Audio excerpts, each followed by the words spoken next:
Hoje vamos recapitular o filme chamado Vá e Veja.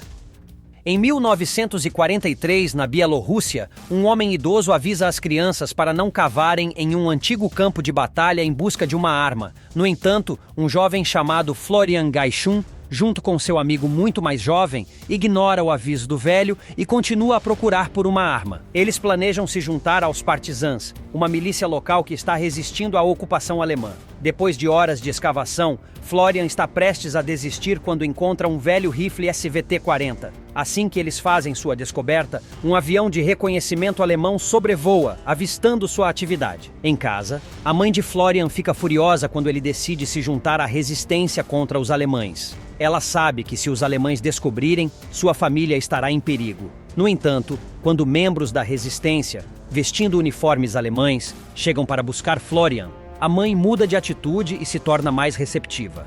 Embora ela esteja triste por seu filho estar partindo, ela entende a necessidade de garantir a segurança. Para manter a fachada, os membros da resistência fingem prender Florian, e a mãe faz sua parte na encenação. Em seguida, Florian é colocado em uma carroça e eles partem. Antes de ir embora, Florian olha pela última vez para sua mãe querida.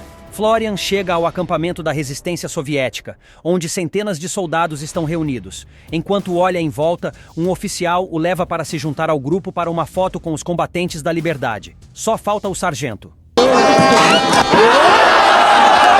Naquela noite, Florian recebeu sua primeira missão: vigiar uma área específica do acampamento. No entanto, como um recruta inexperiente, ele não fez um trabalho muito bom. O comandante do destacamento Kozak o instruiu a continuar vigiando por mais algumas horas. Florian não se sentiu desanimado e estava feliz em ter a oportunidade de melhorar.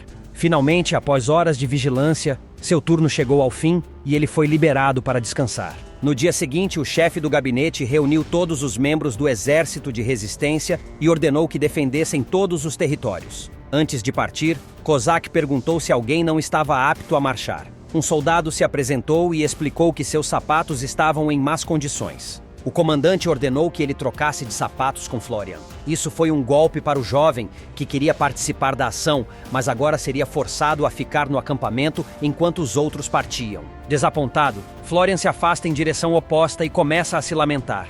No entanto, ele não está sozinho. Ele ouve alguém chorando ao longe e vai verificar. Ele encontra uma jovem chamada Glasha chorando inconsolavelmente. Florian começa a chorar junto com ela, mas em uma reviravolta inesperada, eles começam a rir e se conhecem. Enquanto conversam, Glasha beija Florian, mas ele a empurra imediatamente para longe. De repente, eles veem um grupo de paraquedistas alemães descendo do céu. O local é então atacado repentinamente por bombardeiros de mergulho, assim como o acampamento da base soviética.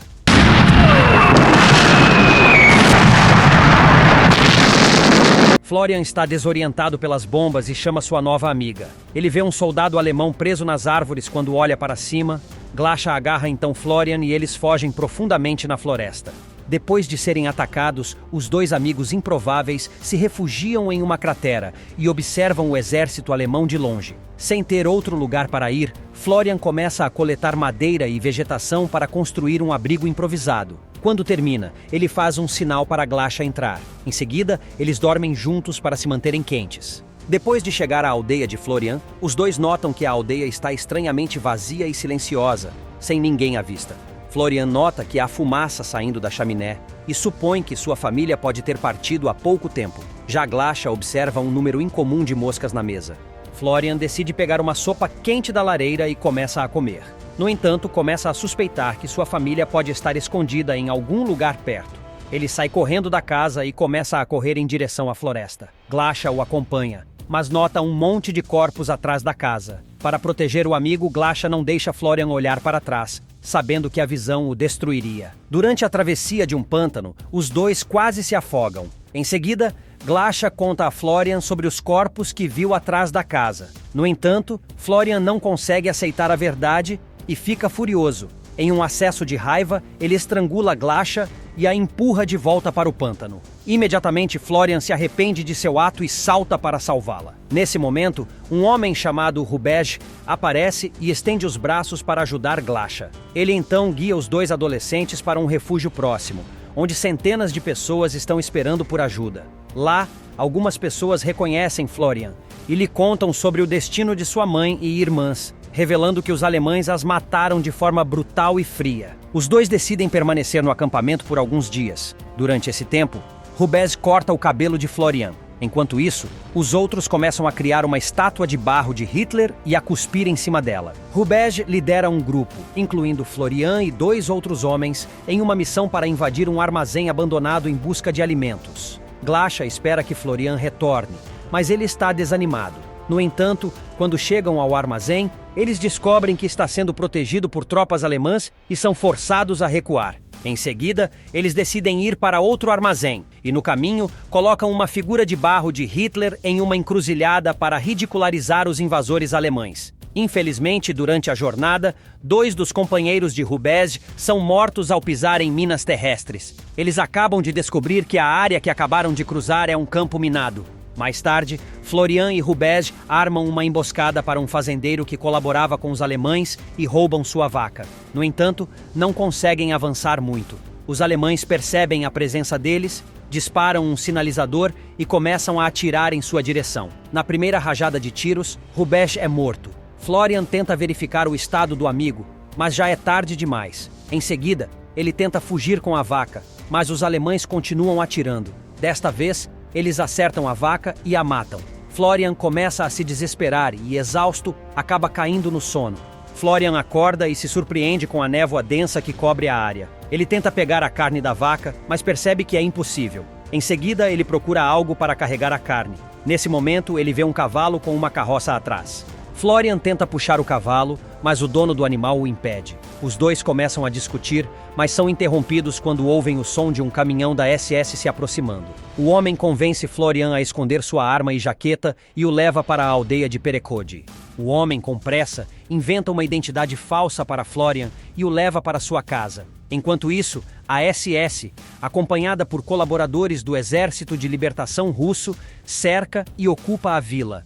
Logo em seguida, um soldado alemão invade a casa e se senta à mesa. Os moradores começam a servir comida, enquanto os outros permanecem em silêncio, temerosos. Florian ouve um barulho lá fora e vai verificar. Ao sair, vê centenas de inocentes aldeões sendo reunidos. Florian tenta alertar os moradores da cidade de que eles estão sendo levados para a morte, mas um colaborador dos alemães o agarra pelo rosto e o obriga a se juntar aos outros. Mulheres e crianças são forçadas a caminhar enquanto os soldados alemães se embriagam.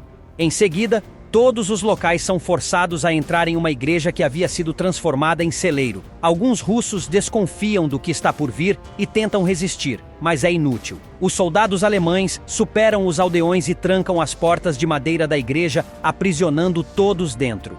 Dentro do local, centenas de pessoas inocentes estão em pânico. Quando um homem tenta espiar pela janela, é morto a tiros. Em seguida, um colaborador dos alemães dispara uma espingarda para intimidar a multidão. Um oficial alemão olha pela janela e faz um anúncio. Quem não tem filhos pode ir embora, mas quem tem filhos precisa deixá-los para trás. As pessoas dentro do local hesitam, mas Florian decide aproveitar a oportunidade. Enquanto olha para fora, ele vê centenas de homens armados aguardando ordens. O Major Walter Stein, o responsável por dar a ordem, está prestes a comandar a matança de todos. Nesse momento crítico, Glasha, que estava escondida dentro da igreja, consegue escapar com uma criança. No entanto, a criança é jogada de volta para dentro da igreja, enquanto Glasha é arrastada pelos cabelos e colocada no caminhão para ser abusada em grupo. Os soldados alemães começam a lançar granadas dentro da igreja, provocando pânico e gritos de socorro das pessoas que estão lá dentro. No entanto, os soldados não demonstram qualquer compaixão e, em vez disso, jogam coquetéis Molotov para incendiar a igreja. Enquanto isso, um colaborador dos alemães consegue escapar da igreja, deslizando pelo telhado durante o massacre.